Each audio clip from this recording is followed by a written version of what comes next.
Russell viper নিয়ে কিছু post এবং সংবাদ সোশ্যাল মিডিয়ায় ঘুরে বেড়াচ্ছে, যা জনগণের ভুল ধারণা এবং আতঙ্কের জন্ম দিচ্ছে, যার দরুন প্রাকৃতিক বিপর্যয়ের পাশাপাশি মানুষও ক্ষতির সম্মুখীন হচ্ছে। গুরুত্বপূর্ণ বিষয় হলো, রাসেল ভাইপার বিশ্বের পঞ্চম বিষধর সাপ নয়, এমনকি এটি সেরা 30 নাম্বারের মধ্যেও নেই, বরং এটির অবস্থান আমাদের দেশের গোকরা বা কিউটেরও পড়ে এবং এর কামড়ে সুস্থ হওয়া মানুষ অহরহ আছে। শুধু হাসপাতালে দেরিতে যাওয়া, ওঝার কাছে গিয়ে সময় নষ্ট করা এবং ডাক্তারের পরামর্শ অনুযায়ী না চলা এবং কনসাল্টের মধ্যে না থাকার কারণেই রোগী মারা যায় বেশিরভাগ। তারপরও রাসেল ভাইপারের কামড়ে সুস্থতার হার 70% মতো প্রায়।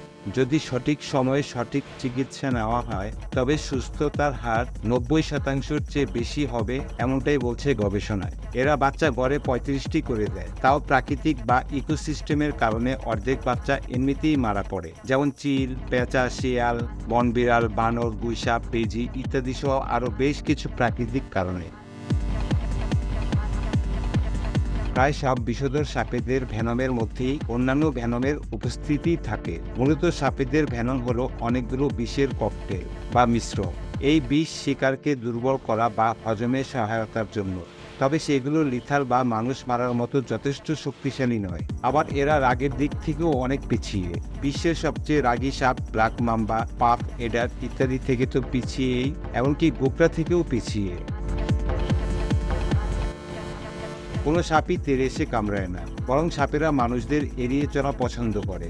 যদি আপনি ওদের কোণঠাসা না করেন বা খুব কাছে গিয়ে বা এমন কিছু করে ওদের থ্রেট ফিল না করান, তবে কখনোই আপনাকে কামড়াতে আসবে না। এক্ষেত্রে অনেক সময় ওরা আপনার দিকে আক্রমণাত্মক ভঙ্গিতে সাউন্ড অথবা বাইট ছুড়বে ভয় দেখাতে, যেটা ভেবে অনেকেই ভেবে বসে যে তারা করছে। তাছাড়া রাসেল ভাইপারের বাইটের প্রায় অধিকাংশ রেকর্ডই হলো ওদের ওপর পা অথবা হাত দেওয়া, নয়তো অজগর ভেবে ধরতে যাওয়া। এছাড়া রাসেল ভাইপার এতটাই অলস প্রকৃতির যে মানুষ দেখে তেড়ে আসা অথবা পালানো কোনোটি এরা করে না। এমনকি বাধ্য না হলে এরা নিজের জায়গা থেকে নড়েও না, একই জায়গাতেই 3-4 দিনও পড়ে থাকে। প্রকৃতির সবকিছুই আমাদের প্রয়োজনে সৃষ্টি হয়েছে। এরা আমাদের ইকোলজি যেমন ব্যালেন্স করে, তেমনি আমাদের বিভিন্ন রক্তবাহিত জটিল এবং কঠিন রোগের ঔষধও প্রদান করে। Heart attack, stroke, blood pressure নিয়ন্ত্রণকারী ক্যাপটপ্রিল জাতীয় ঔষধ, এমনকি ব্যথানাশক বা পেইন কিলারের মতো মেডিসিন তৈরিতেও সাপের ভেনম ব্যবহার হয়।